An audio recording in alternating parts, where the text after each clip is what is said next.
Hello, friends. Welcome to An Academy. This is me, Dr. Siddharth Arora, and friends, we are continuing with our खतरनाक series. अभी खतरनाक series क्यों? Because मैं खुद ही अपने मुंह से बोल रहा हूँ that this series will be very very boring and it will be very very detailed. Because मेरा विश्वास है कि किसी भी सब्जेक्ट को समझने के लिए you must know that subject right from A to Z.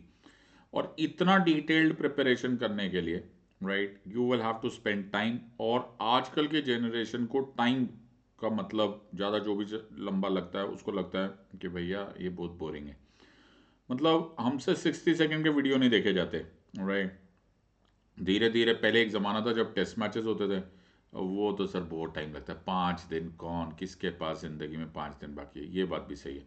फिर आया वनडे आया वो भी सर अरे कौन इतना देखे सर. 2020 भगवान करे 2020 तक टिके रहे. मैंने सुना कहीं कहीं 10-10 भी हो गया है. तो लास्ट में तो ऐसे ही कर लेते टॉस ही कर लेते. राइट. जो जीता वही सिकंदर है ना. ऐसे कर लेते जो टॉस जीत गया वो जीत जाते. लेकिन मेरी ये आदत नहीं है. I am old school in this matters. And मैं इसीलिए बोरिंग डिटेल्ड पॉलिटी पढ़ाता हूँ जिसमें कि आई इंश्योर कि मेरे स्टूडेंट्स को सब्जेक्ट इतनी डिटेल में आए कि यूपीएससी जो मर्जी क्वेश्चन पूछे जितना मर्जी कंफ्यूज करें मेरे स्टूडेंट्स पक्का इस एग्जाम को क्रैक करें. सो इसी एस्पेक्ट पे मैंने ऐसे बहुत सारे टॉपिक्स कर लिया. अभी अभी हम लोगों ने एक स्टैट्यूटरी बिल किया था जिसको पढ़ाने में समझाने में मेरी सांस फूल गई. Because it is purely a criminal law matter. और ये सिर्फ लॉ स्टूडेंट्स और इनफैक्ट लॉ स्टूडेंट्स में भी बहुत सॉलिड लॉ स्टूडेंट्स और लॉयर्स में भी बहुत सॉलिड क्रिमिनल लॉयर्स को समझ में आता है. और उसी एस्पेक्ट पे अब हम करें सेडिशन लॉस जो कि एक्चुअली अब फिर से लाइमलाइट में है. ये सेडिशन बड़ी पुरानी कहानी है. मेरी कहानी रुदा दे जहां मालूम होती है जिसे देखो उसी की दास्तान मालूम होती है. ये बड़ी पुरानी दास्तान है. सो उस एस्पेक्ट में हम लोग सेडिशन लॉस करेंगे. और एज यूजुअल मेरी habit we will do it in considerable detail. जो लोग मुझे नहीं जानते I am doctor Siddharth Arora. Unacademy की दुनिया में मुझे मेरा कोड सिड लाइव के नाम से जाना जाता है. ये मेरा कोड है SIDLIVE. जब भी तुम अन अकेडमी की कोई भी क्लासेस लो चाहे प्लस सब्सक्रिप्शन लो आइकॉनिक सब्सक्रिप्शन लो please use the code Sid live SIDLIVE and you will become the part of the largest team on an academy and you will get huge discounts. I'm a practicing advocate in the Supreme Court of India, and for the last decade and a half, I've been teaching and training aspirants such as you who have been preparing for the toughest exam in the world called as the UPSC Civil Service Examination. और I intend to make a topper out of you. और इसीलिए बहुत सारे updated knowledge मुझे तुम्हारे साथ share करना होता है. Please join me on my Telegram channel जिसका लिंक यहाँ पर दिया हुआ है. Please take a screen shot. Whatever मुझे अपडेटेड नॉलेज मिलेगी विद रिगार्ड्स टू पार्लियामेंट ने क्या किया, गवर्नेंस में क्या हुआ, सुप्रीम कोर्ट में क्या हो रहा है, current affairs, international relation, political science, international relation, I will share it with you on the Telegram channel. So B a part of it. और तुम में से जो लोग टेक savvy है ओके मुझे से उम्मीद है जो लोग टेक savvy है तुम लोग ऐसा कर सकते हो कि इस कोड को भी स्कैन कर लो अपने मोबाइल कैमरा से. इस कोड को स्कैन कर लो तो भी तुम वहीं पर ही पहुंचोगे. That is on my Telegram channel and please be a part of it. So you'll be able to see this. इस कोड को स्कैन कर लो with your mobile camera in case you've not been able to take a screenshot of the same. एक बड़ी important announcement. Okay republic day special. Unacademy तुम्हारे लिए एक huge blessing है. For most of you you won't realise this क्योंकि एक ज़माना था जब केवल फिजिकल और ऑफलाइन क्लासेस हुआ करती थी और that was practically unaffordable. It was very expensive. Not only that you have to pay for the coaching and the so on so forth, but also that you will have to take time वहाँ पे रहना, दिल्ली में रहना, खाना पीना घूमना ये भी बड़ा ज़रूरी होता था. And that became very expensive. Unacademy आपके लिए एक ब्लेसिंग के फॉर्म में आई. आप घर बैठे in the comfort of your house in the safety of your house at a very reasonable price at a fraction of the price जो कि फिजिकल क्लासेस में लगता है. आप इन क्लासेस का फ़ायदा ले सकते हो. You have the best educators from all over India on one platform. और सब कुछ पढ़ाया जाएगा प्रीलिम से लेकर मेन से लेकर ऑप्शन से लेकर इंटरव्यू तक. अन अकेडमी लास्ट डे तक तुम्हारा साथ देता है. और मज़ेदार बात है कि इतना रीजनेबल होने के बाद भी अन अकेडमी और भी तुम्हारे लिए ऑफर लेकर आता है which includes the offer which is right in front of you. It is a republic day special. Republic day special में तुम्हें 6 months फ्री एक्सटेंशन मिल जाएगा worth 45,000 for every 1 year and above plus GSN combo subscription. ये offer केवल 25 जनवरी से 27 जनवरी 25 जनवरी to 27 जनवरी तक applicable है. if you use the code SIDLIVE, SIDLIVE, you will get this offer immediately and you will be taught what I call as 24 karat rock solid for the upcoming exam, which is apparently or supposedly the toughest exam in the world. तो अपने आप को पूरा मौका दो, अपने पैसे बचाओ, take your shot at the toughest exam in the world with all the support from an academy. So UPSC CSE Combat Previous Year Question Special, this is on 30th of January at 11 AM और तुम्हें मिलेंगे बहुत ही solid prizes अगर तुम इसको जीत जाओ. Apart from that, you get the advantages of exam centric preparation. Use the code SIDLIVE, SIDLIVE, and get this huge offer. Free mega test series for UPSC CSE is available. Also, very important announcement. UPSC CSE optional channels bilingual and Hindi में launch कर दिए गए हैं, जिसके तहत मेरा भी PSIR का कोर्स आएगा. मैंने पिछले साल PSIR को इजी करने का एक ह्यूज डेमोन्स्ट्रेशन दिया है और बहुत सारे थाउजेंड्स ऑफ एस्पिरेंट्स ने इसका फायदा उठाया है. Don't let go of this opportunity. अगर तुम्हारा PSIR ऑप्शनल है, यूज द कोड SIDLIVE. ये मौका जाने मत दो, चाहे वो आइकॉनिक सब्सक्रिप्शन हो, चाहे लोन अपॉर्चुनिटी हो. Look at the prices. The moment you use the code SIDLIVE, it becomes even more reasonable and this is your career. हम आपका साथ देने आए हैं. You're a wise gang of students. Take a wise decision, but take it now. आज का topic यार, वैसे ना कुछ टॉपिक्स होते हैं क्या जिस पर जितनी आर्ग्यूमेंट की जाए उतनी कम है. तो आज का जो एस्पेक्ट है और आज का जो टॉपिक है ऑफ डिस्कशन है विल बी सेडिशन. और सेडिशन एक ऐसा टॉपिक है जिसको मैं बहुत साल पहले भी पढ़ाता था. अभी तो इट हैज अचानक बिकम हाईलाइटेड. ओके, तो मैं बहुत पहले से सेडिशन का एक टॉपिक पढ़ाए जा रहा हूँ and sometimes in considerable detail. उस टाइम पर मुझे ऐसा लगता था कि कुछ एस्पिरेंट्स के मन में आता होगा कि सिद्धार्थ सर इतना ज़रूरत से ज़्यादा सेडिशन पढ़ाते क्यों हैं. But as a constitution expert, or rather expert तो वैसे कुछ होता नहीं, we are all servants of the constitution, but ठीक है, I've spent a considerable period of time studying the constitution.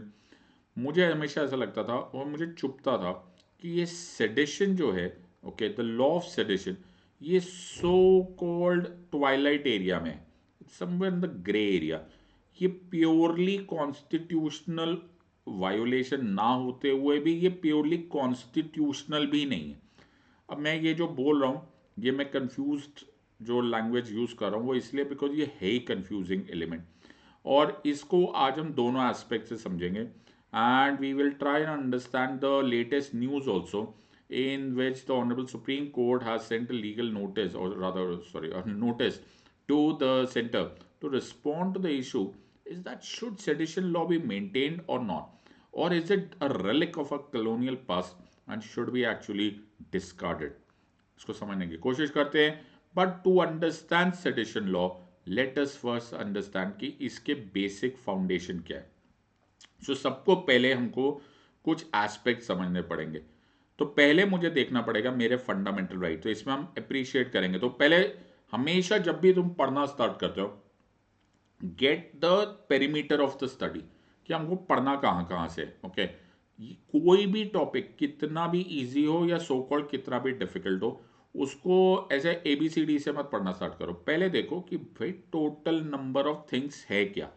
तो पहले हम देखेंगे फंडामेंटल राइट्स. तो फंडामेंटल राइट्स हमारे पार्ट 3 ऑफ द कॉन्स्टिट्यूशन में जो दिए हुए फंडामेंटल राइट्स है उनमें हम पढ़ने स्टार्ट करेंगे the rights which are related to freedom. जब हम राइट्स रिलेटेड टू फ्रीडम पढ़ेंगे तो हमारे पास आएगा आर्टिकल 19 ऑफ द कॉन्स्टिट्यूशन. इसको भी हमें पढ़ना पड़ेगा. आर्टिकल 19 में हमको पढ़ना पड़ेगा आर्टिकल 19 सब clause 1 sub clause A, which deals with what is called as freedom of speech and expression. तुम नोटिस कर रहे हो, पल्ले पढ़ रहा है कि कैसे कनेक्ट किया जाता है सब्जेक्ट को. So we will understand freedom of speech and expression. फिर हमको इसके आर्टिकल 19 सब क्लॉज 2 भी पढ़ना पड़ेगा. अब यार क्यों पढ़ रहे हैं, इसलिए पढ़ना पड़ेगा बिकॉज इसी आर्टिकल 19 सब क्लॉज 2 में रीजनेबल ग्राउंड्स ऑफ रिस्ट्रिक्शंस दिए हुए.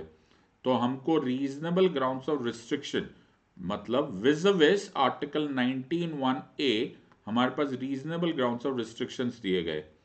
फिर हम इसी से रिलेट करेंगे क्या क्या हमारे पास फ्रीडम ऑफ प्रेस है या नहीं, ओके। और अगर है तो अमेरिकन फ्रीडम ऑफ प्रेस से क्या हम लोग सेम है, क्या अलग है। फिर हमको ये बात समझना पड़ेगा कि सेडिशन जो लॉ है, जो सेडिशन लॉ है, इसका क्या हिस्ट्री है, इससे रिलेटेड लॉ क्या है, इससे रिलेटेड वर्ड्स क्या है, इसको बनाया क्यों गया था, और इसको आज हम मेंटेन क्यों कर रहे हैं। फिर हम इसको नोटिस करेंगे, क्या ये जुडिशियल स्क्रूटिनी में आया है या नहीं। क्या द स्कॉलर्स ऑफ कॉन्स्टिट्यूशन या फिर those who are fighting for the so called freedom of speech and expression के राइट्स, या फिर द वायोलेशन, जैसे आजकल कंट्रोवर्सी चलने लग जाती है, why do they want this law to go away. Also we will understand what is the way forward.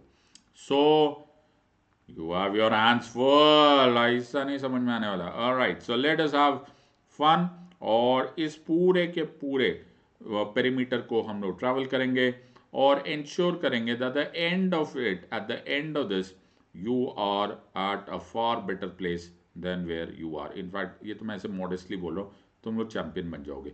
Okay, so get ready and let's start now. So let us start with the most relevant part of our understanding, and let us go straight to the Constitution of India. और इस constitution of India से ही हमको ये aspect समझ में आना start हो रहेगा। तो मैंने तुम्हें बोला था कि हम पढ़ेंगे फंडामेंटल राइट्स, हमने फंडामेंटल राइट्स खोल दिए। फिर हमने पार्ट 3 ऑफ द कॉन्स्टिट्यूशन में फंडामेंटल राइट्स देखे। फिर हमें freedom, rights of freedom, rights of, ये नोट्स बनाते जाओ। Okay, you are very very lucky to be watching these classes. Make sure that you take it. Rights of freedom में मैंने article 19 देखा। आर्टिकल 19 में मुझे मिला आर्टिकल 19 सब क्लॉज 1, और उसमें सब clause A.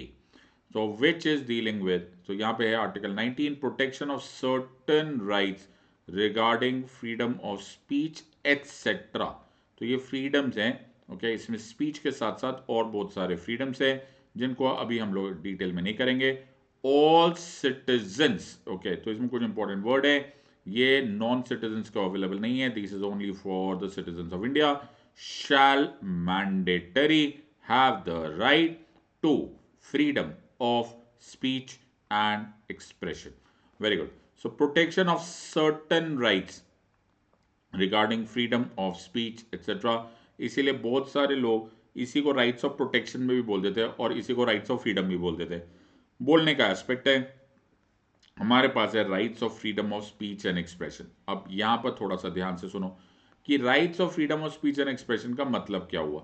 Rights of freedom, freedom of speech and expression का मतलब है कि तुम by words, writing, printing, painting, lithography और एनी अदर मीन्स तुम अपने views, opinions and beliefs express कर सकते हो, और कोई टेंशन ही नहीं। इन अदर वर्ड्स, इस बात को आपको डिटेल में समझना पड़ेगा दैट ये हमारे व्यूज, ओपिनियंस एंड बिलीव्स को bye words, writing, printing, painting, lithography, any other means describe करने का फ्रीडम तुमको प्रदान करता है।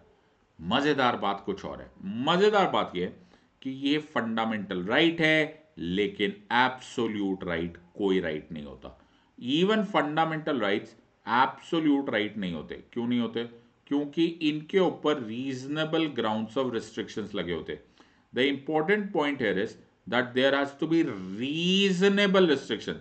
एक भी वर्ड मिस किया, गेम पलट जाएगी। यहां पर रिस्ट्रिक्शंस की बात नहीं हो रही, यहां पर रीजनेबल रिस्ट्रिक्शंस की बात हो रही है। So if I look at reasonable restrictions, ये रहा word reasonable restriction. Nothing in subclause A of clause 1, nothing in subclause A of clause 1 shall affect the operation of any existing law, or prevent the state from making any law in so far as such law imposes reasonable restrictions on the exercise of the right conferred by the said subclause in the interest of, ये क्या हो गया? हो ये गया कि that there are certain rights, okay, that there are certain rights which are allowed under Article 19 as fundamental rights, लेकिन 19 sub clause 2 उसमें रीजनेबल रिस्ट्रिक्शंस इंपोज करना अलाउ कर रहा है अंडर सर्टन ग्राउंड्स। हर ग्राउंड पे आप, जैसे आपके पास एब्सोल्यूट राइट नहीं है, वैसे ही स्टेट आपको हर ग्राउंड पे रिस्ट्रिक्ट भी नहीं कर सकता। तो कौन से पे कर सकता है, ये बात भी ठीक है, ये भी तो पता होना चाहिए कि कौन से पे कर सकता है, बिकॉज यहां पर गड़बड़ होने का ज्यादा चांसेस है। और क्यों गड़बड़ होने का चांस है वो भी मैं तुम्हें बता देता हूं। सो लेट अस अंडरस्टैंड दिस। तो किस बेसिस पर स्टेट, वर्ड देखते जाओ, एक एक मार्क करते जाओ, state from making any law imposing reasonable restrictions on the exercise of these in the interest of, सब लोग लिखो, number one, in the interest of sovereignty and integrity of India, number two, security of India, number three, friendly relations with foreign states, number four, public order, decency or morality, contempt of court, defamation और incitement to an offense। मेरी बात ध्यान से सुनो, मैं फिर से जो बोल रहा हूं उसको साफ पंजाबी में समझो, पंजाबी में मतलब हिंदी में समझो।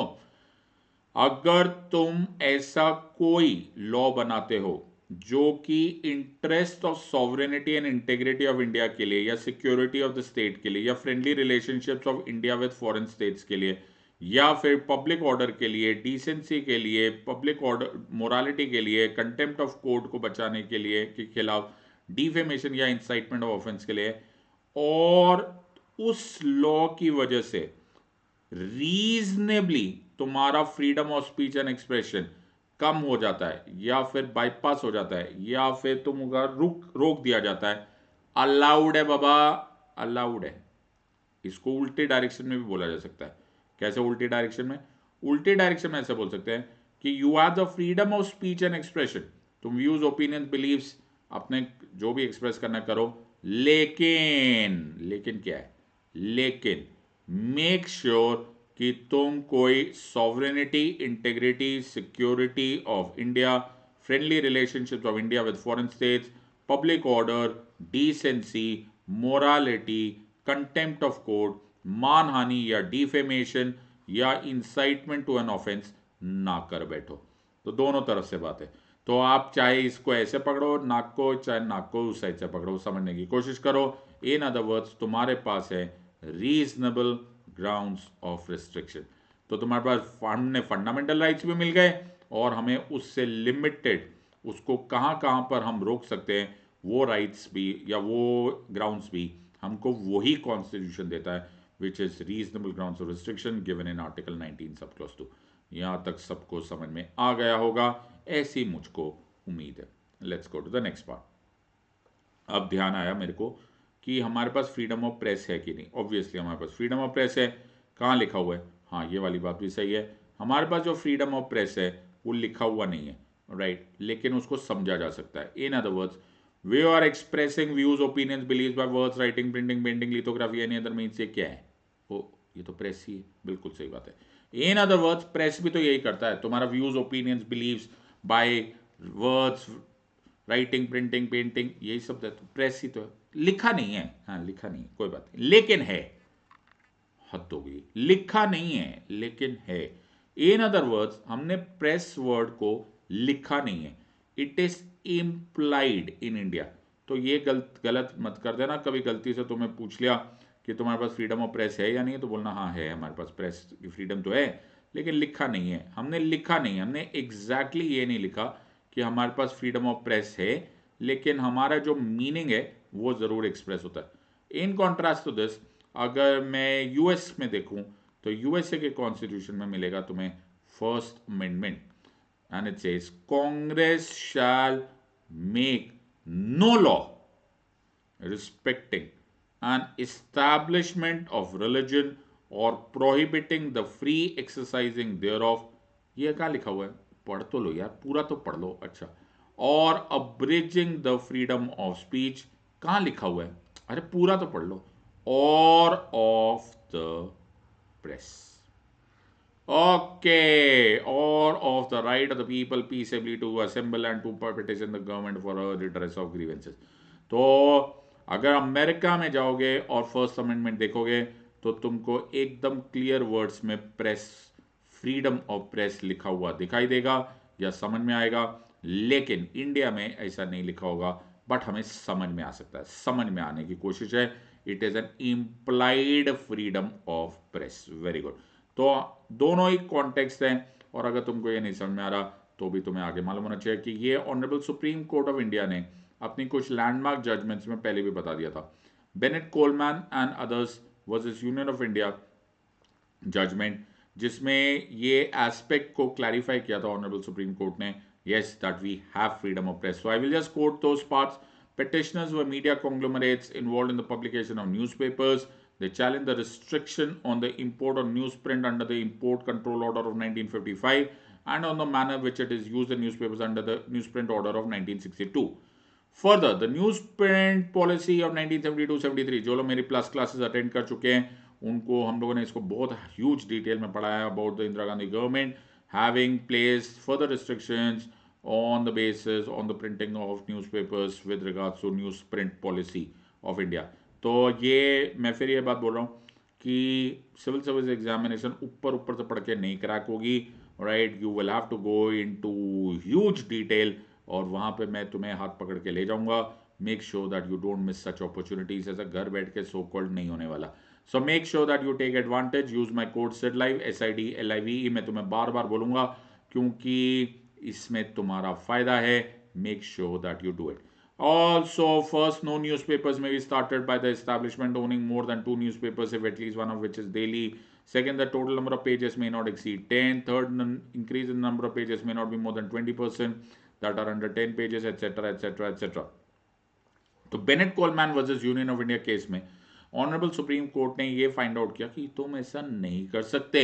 The state can not impose any such restrictions which are so to say arbitrary or against the law until unless they fall under the reasonable grounds of restriction of article, तुम लोग बोलो article, तुम लोग बोलो article 19, बोलो चिल्लाओ, 19 sub clause 2. 19 sub clause 2 के restrictions होगी तो मंजूर है, वरना अगर तुमने ऐसा कुछ किया then you are violating fundamental rights. और अगर fundamental rights violate किया तो Honorable Supreme Court under Article 32 and High Court under Article 226 shall declare that thing as null and void. Very good. So अगर हम इसको पढ़ेंगे तो हमने इसको यहाँ तो पढ़ा. On merits, the court noted, ओहो इमोशनल हो गए, that freedom of the press was an essential element of Article 19(1)(a). ये वही बेनेट कोलमैन के जजमेंट पढ़ रहा हूँ. And the absence of an express mention of such freedoms as a special category was irrelevant. Free press was to be regarded as an essential element of the freedom of expression in general. The court also observed that the shortage of newsprint could be tackled by fixing the quotas. However, the direct interference in terms of page limits and such other regulation was not justified. Hence, freedom of press India में है जितना कि होना चाहिए, without even left right and centre उसके बारे में विचार भी गलत सोचना मत. Freedom of press is there. Only thing that we have to be worried about is that it is not written expressly but in an implied form, and it is not only in my understanding, मैंने बोल दिया इसलिए मानो मत, but also that it is the judgment in the Bennett Coleman case by the Honorable Supreme Court of India. समझ में आया तो हमको ये समझ में आ जाएगा कि हमारे पास है फ्रीडम ऑफ प्रेस.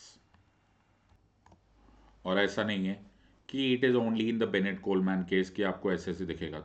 इनफैक्ट कभी कभी ऐसे क्वेश्चन आ भी जाते हैं, तो be very very careful on this part. 2-3 newspapers का 2-3 लैंडमार्क जजमेंट्स का नाम तुम्हें पक्का मालूम होना चाहिए. जैसे एक है जजमेंट्स में द कोर्ट साइटेड, इसी बेनेट कोलमैन केस में भी बहुत सारे रेफरेंसेस हुए. तो you can always use Express Newspapers Private Limited and another versus Union of India and Sakal papers limited. ये 2-3 लैंडमार्क जजमेंट्स है with regards to article 19(1)(a).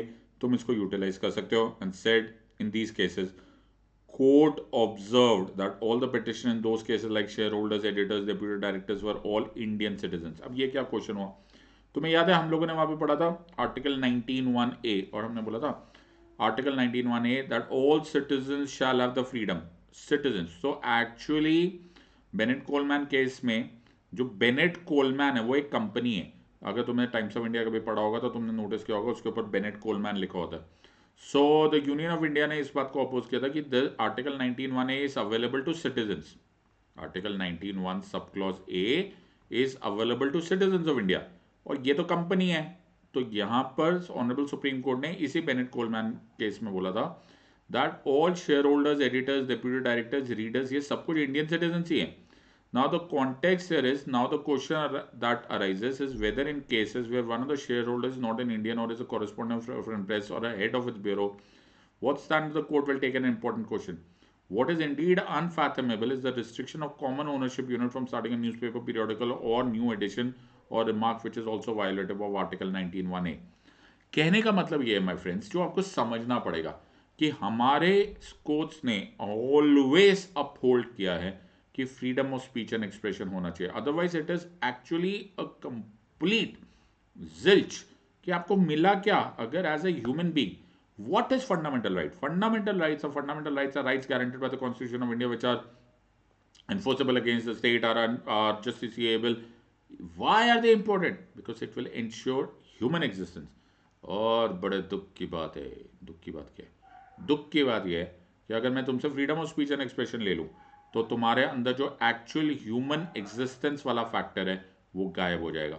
और the honourable courts have taken care of this again and again and again.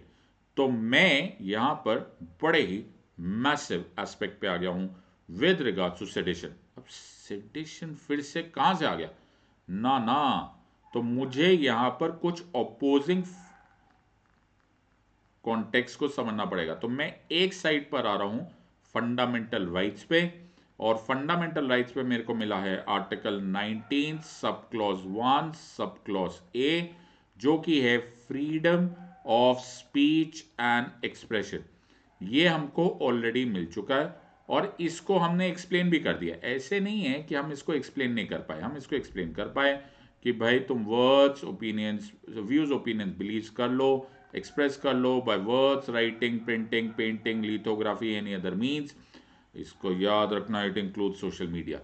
और हमने इसमें यह भी देख लिया कि फ्रीडम ऑफ प्रेस भी हमने इसको इंक्लूड कर लिया. मुबारक हो. और फिर भी बोलने वाले तो बोलेंगे, और बोलने वालों को काम है बोलेंगे कि सर ये एब्सोल्यूट नहीं होता. मैं मानता हूँ ये एब्सोल्यूट नहीं होता, लेकिन इसका कतई ये मतलब नहीं होता कि स्टेट जब मर्जी मेरा जो मर्जी राइट ले जाएगा. There are grounds of restriction, लेकिन वो रीजनेबल रिस्ट्रिक्शन होना चाहिए. तुम्हारी मर्जी जैसा गाना नहीं होना चाहिए. रीजनेबल रिस्ट्रिक्शन भी वही कॉन्स्टिट्यूशन दे रहा है जो कॉन्स्टिट्यूशन ने मुझे ये राइट्स दिए हैं. आर्टिकल 19 सब क्लॉज 2 मुझे बोल रहा है sovereignty, integrity of India, security of India, India's relationship, friendly relationship with foreign states, decency, morality, incitement of offence और कंटेम्प्ट ऑफ कोर्ट के खिलाफ मत जाने देना. बट इंपॉर्टेंट लाइन है. अब क्या इंपॉर्टेंट लाइन है? इसके आगे एटसेट्रा नहीं दिया हुआ. These are limited to Article 19 sub clause 2. You cannot go against this.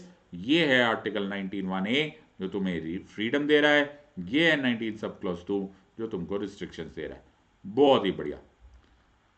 ना ना ना ना, मुझे मालूम है तुम्हारे मन में क्या विचार आ रहा है कि सर सेडिशन कब स्टार्ट होगा. बिल्कुल सही बात है. तो ये सेडिशन तो तब स्टार्ट होगा जब तुम्हें ये बात समझ में आ जाएगा कि लॉ बनाए जा सकते हैं, मुझे रिस्ट्रिक्ट किया जा सकता है, लेकिन सिर्फ अंडर आर्टिकल 19 सब क्लॉज 2. सिर्फ is a very important part, only is a very important part.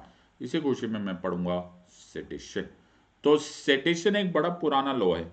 In fact ये इतना पुराना लॉ है तो ये मैंने इंडियन एक्सप्रेस का एक स्क्रीनशॉट आपके साथ शेयर किया जिसमें एक बहुत अच्छा आर्टिकल आया था, explain when were Tilak and Gandhi tried under sedition law. ओहो, द सेडिशन लॉ बहुत पुरानी कथा है. ऑलराइट. और ये सेडिशन लॉ में लोकमान्य बाल गंगाधर तिलक, महात्मा गांधी, इनको अरेस्ट भी किया गया है, उनके अगेंस्ट केसेस भी चले हैं. और ये चले under section 124A of Indian penal code, also called as the IPC, Indian penal code. तो यार कभी कभी देखो न्यूज़पेपर में भी गलती हो जाती है, ये आईपीएस लिख दिया। ओके, आईपीएस तो इंडियन पुलिस सर्विसेज होती है, ये Indian penal code that is IPC. Okay, was introduced by the British government in 1870। अब प्रॉब्लम क्या है, इंटरेस्टिंग चीज जो है यहाँ पे ये है कि ये ओरिजिनली इंडियन पिनल कोड में नहीं थी, ये 1870 में लेकर आए थे ब्रिटिशर्स। अब ख्याल मेरा ये आता है कि ये क्यों लेकर आए थे, तो पहले इसको पढ़ेंगे आराम से। Okay, take your time, relax, understand subject के बारे में चिंता मत करो, मैं तुम्हारे साथ हूँ और मैं तुम्हारा हाथ पकड़ के रखूंगा, तुम्हें गिरने नहीं दूंगा। आराम से पकड़ के रखो और just relax and understand this.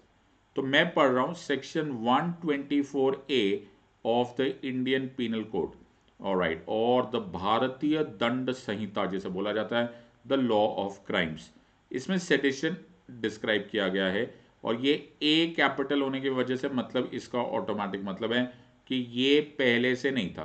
Okay, ये 1870 में डाला गया और अब इसको हम ध्यान से नूने नूने प्यार से पढ़ेंगे और विदाउट एनी मोर स्ट्रेस। ध्यान से सुनना। whoever whoever by words either spoken or written or by signs or by visible representation or even otherwise brings or attempts to bring hatred or contempt or excites or attempts to excite। अभी रुको, ये क्या हो गया sir, रुक क्यों गए? अरे मेरी मर्जी, मैं जब मर्जी रुक जाऊं। यहां पे बोला है कि कोई एक पर्सन जो भी या तो वर्ड से, जो बोलकर या लिखकर या कोई साइन से या किसी विजिबल रिप्रेजेंटेशन से, या तो या तो गवर्नमेंट के अगेंस्ट डिसअफेक्शन, यहां पे थोड़ा सा कंफर्म कर दिया कि लॉ इंडियन गवर्नमेंट के अगेंस्ट, ओके, डिसअफेक्शन, कंटेम्प्ट और हेट्रेड लाता है। Hatred, contempt, disaffection. क्या हो गया? Hatred, contempt, disaffection, hatred, contempt, disaffection लाता है या फिर लाने की कोशिश करता है, उसको हम बोलेंगे कि उसने जो क्राइम किया है उसको सेडिशन बोलेंगे। तो वहां पे क्या लिखा हुआ है? It shall be punished with imprisonment for life, यानी कि हम उसको उम्र कैद की सजा दे सकते हैं, और टू विच फाइन में बी एडेड और विद इम्प्रिजनमेंट विच में एक्सटेंड टू 3 years एक्सेट्रा। इसमें कुछ एक्सप्लेनेशन भी दी हुई है। द एक्सप्रेशन डिसअफेक्शन, जो यहां पर डिसअफेक्शन वर्ड हुआ है, it will include disloyalty and all feelings of enmity. अच्छा जी, इसको और बढ़ा दो जी। ओके, डिसलॉयल्टी भी इंक्लूड हो गया जी और ऑल फीलिंग्स ऑफ एनमिटी भी हो गया। Very good. Comments expressing disapprobation of the measures of the government with a view to obtain their alteration by lawful means without exciting or attempting to excite hatred, attempt or disaffection do not constitute an offense under this section. Comments expressing disapprobation of the administrative or other actions of the government without exciting, attempt to excite hatred, contempt or disaffection do not constitute an offense under this section. अगर तुम मेरे से बिना पढ़े इसको समझने की कोशिश करोगे, तुम 2 बार चक्कर खा के गिर जाओगे। मैं इसको समझा देता हूं तुम्हारे लिए। इस वाले एस्पेक्ट को समझने के लिए आपको मेरी तरह एक फ्लो चार्ट करना पड़ेगा। फ्लो चार्ट देखो कितना सुंदर फ्लो चार्ट है। पहला है आर्टिकल 19 सब क्लॉज 1 सब क्लॉज ए। इसको बेटा बड़ा डेलिकेटली हैंडल करना। 19 सब clause 1 sub clause A freedom of speech and expression देता है। Freedom of speech and expression जो है वो अनलिमिटेड नहीं है, उस पे रीजनेबल ग्राउंड्स ऑफ रिस्ट्रिक्शन है under article 19 sub clause 2। Article 19 sub clause 2 reasonable restrictions देता है और ये जो रीजनेबल रिस्ट्रिक्शंस है, इसको ध्यान से सुनना। सॉवरेनिटी ऑफ इंडिया के खिलाफ मत जाना, इंटेग्रिटी ऑफ इंडिया के खिलाफ मत जाना, सिक्योरिटी ऑफ इंडिया के खिलाफ मत जाना, don't go against public order, don't do defamation, don't go against decency, don't go against morality, don't go और do contempt of court, don't disturb India's relationships with a foreign country and don't do incitement of offence. बताओ, याद हो गया तुमको? हाँ, champion हो गए तुम लोग मेरे साथ, वेरी गुड। लेकिन और कोई प्रॉब्लम है, क्या है? अब मेरे पास ये जो लिखा हुआ है, ये कॉन्स्टिट्यूशन ऑफ इंडिया में लिखा हुआ है, और कॉन्स्टिट्यूशन ऑफ इंडिया के भी फंडामेंटल राइट में लिखा हुआ है, यानी कि पार्ट 3 ऑफ द कॉन्स्टिट्यूशन में लिखा हुआ है। यानी कि यहां पर प्रॉब्लम यह है कि तुम किसी भी हाल में इसके खिलाफ नहीं जा सकते, you can not violet them. Very good. अब मैं कोई भी लॉ बना सकता हूं, लेकिन इस खिलाफत में नहीं जा सकते। I can not go against this part. वैसे खिलाफत is not a good word, लेकिन फिर भी ठीक है, मैं इसको वायोलेट नहीं कर सकता। It is a wrong Urdu word, actually ये ठीक नहीं वर्ड होता अदरवाइज। सो द कॉन्सेप्ट यहां पर यह है कि ये कर भी सकता हूं, अगर मैं कोई लॉ बना भी सकता हूं तो सिर्फ इस ग्राउंड पर बना सकता हूं अगर मैं स्टेट हूं तो। और मैं कुछ भी करूंगा, अगर मैंने इस 19 सब क्लॉज 2 के बियॉन्ड तुम्हारा स्पीच एंड एक्सप्रेशन लिया तो मैं गलत कर बैठूंगा, क्योंकि मैं फंडामेंटल राइट्स वायोलेट कर दूंगा, और आर्टिकल 32 या फिर आर्टिकल 226 में सुप्रीम कोर्ट और हाई कोर्ट मुझे रोक लेगा। अब आगे, अब समझने की बात, let us understand sedition law. Sedition law भी यही बात बोल रहा है, ओके, बट वो कुछ अलग ही बोल रहा है। ये बोल रहा है section 124A of Indian penal code में, whoever by words, okay, written or spoken or with signs or visible representation or even otherwise, किसी भी तरह से hatred, disaffection और contempt लेकर आए against the government of India, तो वो जो गवर्नमेंट है, ओके, जो गवर्नमेंट के अगेंस्ट है, और इसमें डिसअफेक्शन को थोड़ा सा क्लियरिटी में और भी बढ़ा दिया गया है कि it includes disloyalty and any other types of enmity also. ये जो अगर वो अगेंस्ट गवर्नमेंट ले आए तो भाई तुमने गुनाह कर दिया है सेडिशन का, और तुम पर लगेगा लाइफ इंप्रिजनमेंट, और तुमको फाइन भी हो सकता है। You understand? ये तो समझ में आ गया। समझ में क्या आया मेरा बच्चा? प्रॉब्लम है कि ये जो वर्ड्स यूज किए गए हैं इधर, hatred, disaffection, contempt, disloyalty, enmity, क्या ये वर्ड्स इन वर्ड्स के साथ are they connectable or not? Can they be related or not? Do they mean the same or not? Is it in the spirit of the constitution or is it against the constitution? ये है $1,000,000 question. Sedition law, is it constitutional? Can you make a law of sedition?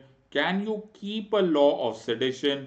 Is it in the same spirit as the reasonable grounds of restriction under Article 19 subclause 2, or is it against the Constitution, not falling under 19 subclause 2, hence violating Article 19(1)(a? यही तो है क्या सवाल? Okay, आज का मुद्दा, आज का भयंकर मुद्दा यही है कि section 124A is it constitutional और इज इट अनकॉन्स्टिट्यूशनल? क्या hatred, disaffection, contempt, disloyalty, enmity को इन ग्राउंड्स ऑफ रिस्ट्रिक्शंस में माना जा सकता है या फिर नहीं? $1,000,000 क्वेश्चन, $1,000,000 तुम्हारे लिए मैं लेकर आया हूं। ओके, अब आंसर देना तुम ही। तो आंसर देने के लिए आप तैयार हो तो आप इसको पढ़ सकते हो, सेक्शन 124A। अब इसको ध्यान से देखो और थोड़ा सा चाय Y P low, coffee P low, गरम गरम चाय की चुस्कियों में इसको समझने की कोशिश करो। क्या ये वही दिखा रहा है जो आर्टिकल 19 सब क्लॉज 2 अलाउ कर रहा है, या फिर ये इसके अगेंस्ट है और इसके बियॉन्ड है। अगर इसके बियॉन्ड है, अगर 19 सब क्लॉज 2 के बियॉन्ड है तो प्रॉब्लम हो जानी पुच्छे, स्यापा हो जाना है। क्यों स्यापा, क्यों हो जाना है स्यापा? इसलिए हो जाना है क्योंकि पुत्र फिर हो जानी है प्रॉब्लम। फिर तुम्हारा आर्टिकल 19 सब क्लॉज 1 सब क्लॉज ए वायोलेट हो जाना है। और जे एन नो वायोलेट कितना, तो आर्टिकल 32 और आर्टिकल 226 एक्टिवेट हो जाएंगे।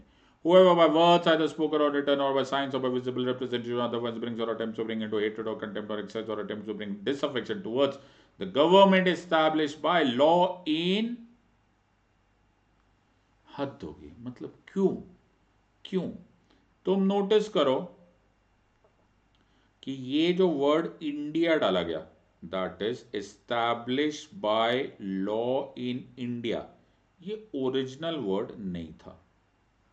बेटा तुमने कभी सोचा था पॉलिटी ऐसे पढ़ी जा सकती है? अब देखो ये word, the words British India have successfully been substituted, and यहां पर वर्ड जो होता था वो था ब्रिटिश इंडिया। ऑब्वियसली ना, ये 1870 का लॉ है तो ये तो कलोनियल लॉ है, और जो कलोनियल लॉ है तो उसमें तो ऑब्वियसली ब्रिटिश इंडिया लिखा होगा। तो इसमें कौन सी बड़ी बात है? बहुत बड़ी बात है। बहुत बड़ी बात यह है कि सेडिशन लॉ ब्रिटिशर्स ने बनाया था। कमाल हो गया, ये तो सबको मालूम है। और जब सेडिशन लॉ ब्रिटिशर्स ने बनाया था तो सेडिशन लॉ ब्रिटिशर्स ने इसलिए बनाया था कि उसका कोई ना कोई वजह होगी। ये बात भी सही है। तो ये वजह क्या थी? क्यों लोकमान्य बाल गंगाधर तिलक को और क्यों महात्मा गांधी को ट्राई किया गया था, एज इन क्रिमिनल ट्राई किया गया था अंडर सेडिशन लॉ? तो जब बाल गंगाधर तिलक साहब को और जब महात्मा गांधी को सेडिशन लॉ में बोला गया था तो उनके ऊपर इल्जाम क्या लगा था? लगा यह था कि उन्होंने बाय वर्ड्स, आइदर स्पोकन और रिटन और बाय साइंस और by visible representations, they have brought or have attempted to bring hatred or disaffection or contempt against which government? Against the government of British India। यानी कि अगर British India के खिलाफ कुछ बोलोगे और चुपचाप से हमारी गुलामी नहीं सहोगे, हम तुमको सेडिशन लॉ के अंडर ट्राई करेंगे और पनिश करेंगे। और डरने वाले तो ना महात्मा गांधी थे, ना तिलक थे, ना हजारों लाखों वो वीर थे जो कि हमारी देश की आज़ादी के लिए लड़ने को तैयार थे। और तिलक साहब ने और महात्मा गांधी ने बोला करो यार, ट्राई करो, तुम ट्राई करो, हमारे पास और कोई तरीका ही नहीं है। ओके, क्या करें? डेमोक्रेटिक राइट तो तुम हमको देते नहीं हो, ओके, यूनिवर्सल एडल्ट फ्रेंचाइज देते नहीं हो, हमारे देश में आकर तुम जोर जबरदस्ती से राज कर रहे हो, कलोनियल रूल करे। क्या करें हम तुम्हारा? नहीं, हम करें क्या? What can we do about it? Okay, so हम करेंगे। By words, written, spoken, visible, signs, representation, we will bring hatred, disaffection and contempt against you.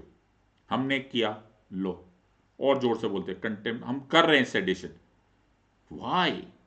Because तब हमारे खिलाफ फॉरेन गवर्नमेंट्स थी, हमारे देश पर राज फॉरेनर्स का था, और इसीलिए सेडिशन जैसा लॉ ब्रिटिशर्स को हमें कंट्रोल करने के लिए बनाना जरूरी था। वो हमारी नेशनलिस्टिक स्पिरिट को तोड़ना चाहते थे, बर्बाद करना चाहते थे। वो हमारे फ्रीडम स्ट्रगल को बर्बाद करना चाहते थे, सप्रेस करना चाहते थे। इसीलिए सेडिशन लॉ बनाया गया। इसीलिए इंडियन पीनल कोड ऑफ 1870 में सेक्शन 124A डाला गया। हाँ, ये तो हमें समझ में आ गया।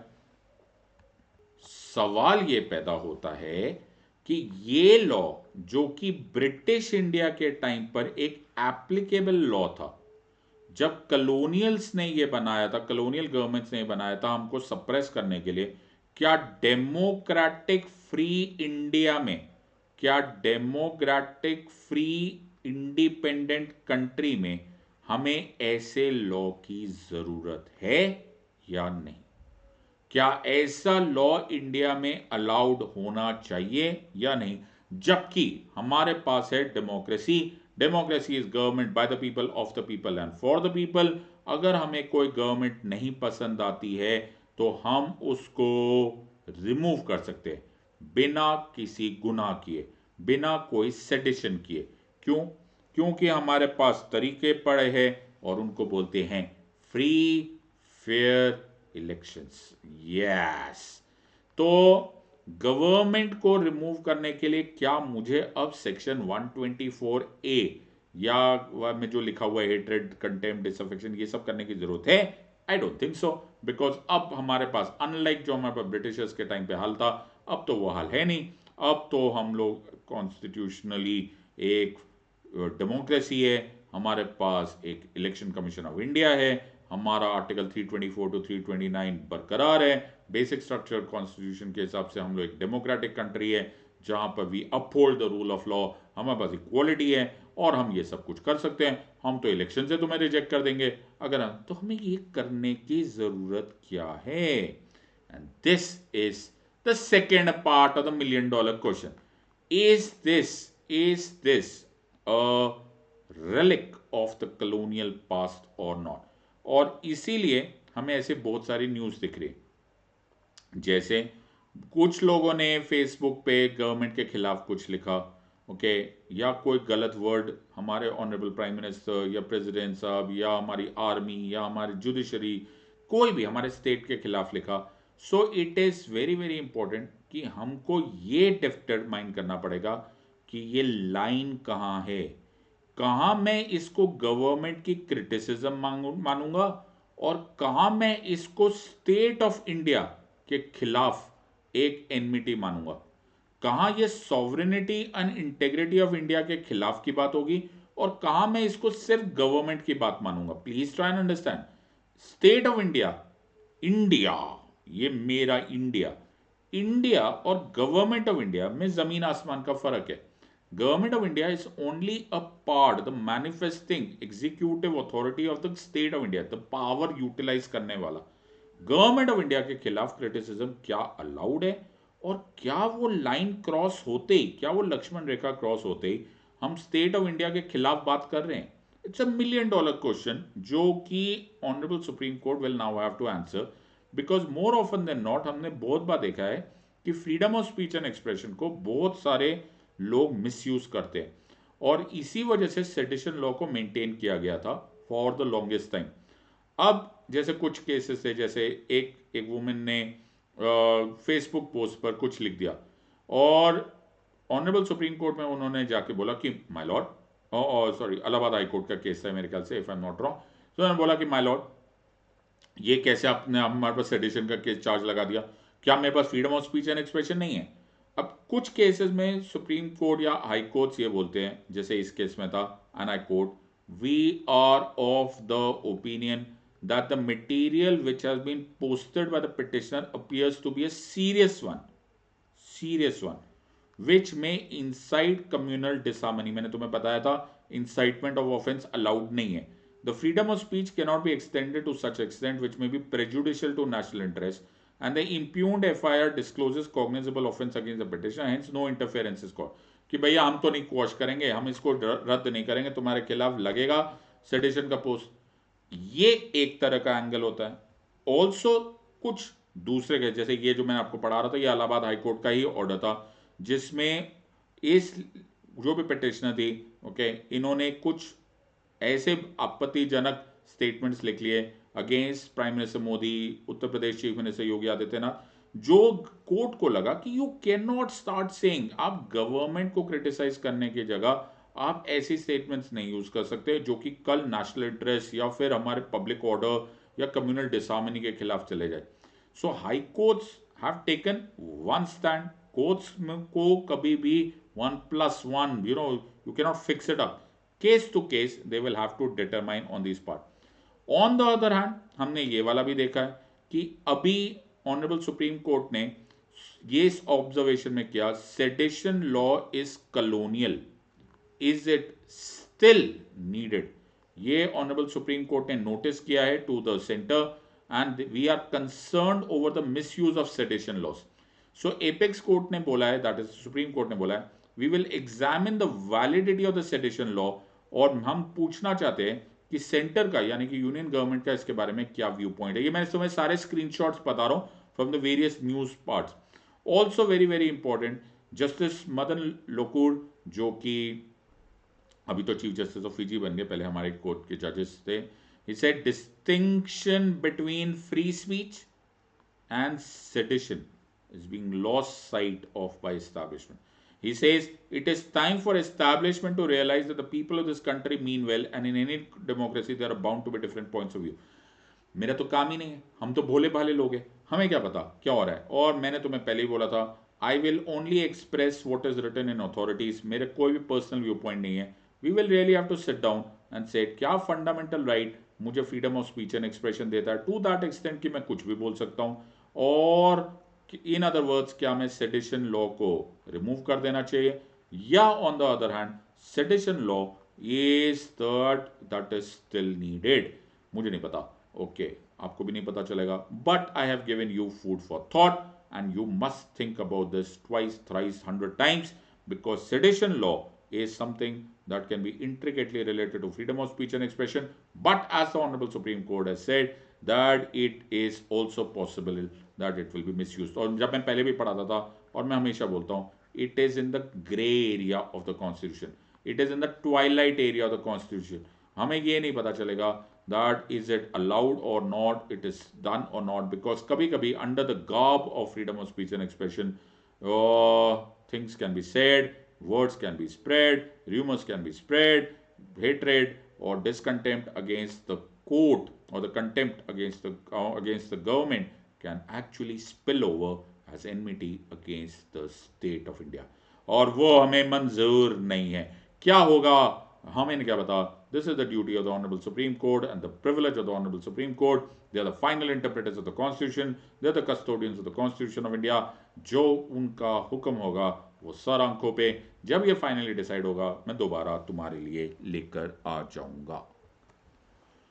सो आई होप माई फ्रेंड्स तुमको समझ में आ गया कि 24 कैरेट रॉक सॉलिड प्रिपरेशन होती क्या है, एक छोटे से टॉपिक को कितना डिटेल में पढ़ाया जा सकता है, एंड यही चाहिए होता है to crack the so called toughest exam in the world. मैं तुम्हें प्रॉमिस करता हूँ 24 carat rock solid preparation Unacademy पर best of the best educators will give you the realistic chance of cracking this exam. इस मौके को जाने मत दो. 25 to 27 जनवरी ये अवेलेबल ऑफर है. Just use my code SIDLIVE SIDLIVE. इस कोड को यूज करते तुम्हें एक ऑसम ऑफर मिलेगा जिसमें 6 months फ्री एक्सटेंशन मिल जाएगा worth ₹45,000 with every 1 year and above plus GS and combo subscription. Don't forget to use the code SIDLIVE and give yourself a realistic chance of cracking this exam. You're a wise gang of students. Take a wise decision, but take it now. In the words of Unacademy, let's crack it. Until next time, God bless, thank you, and Jai Hind.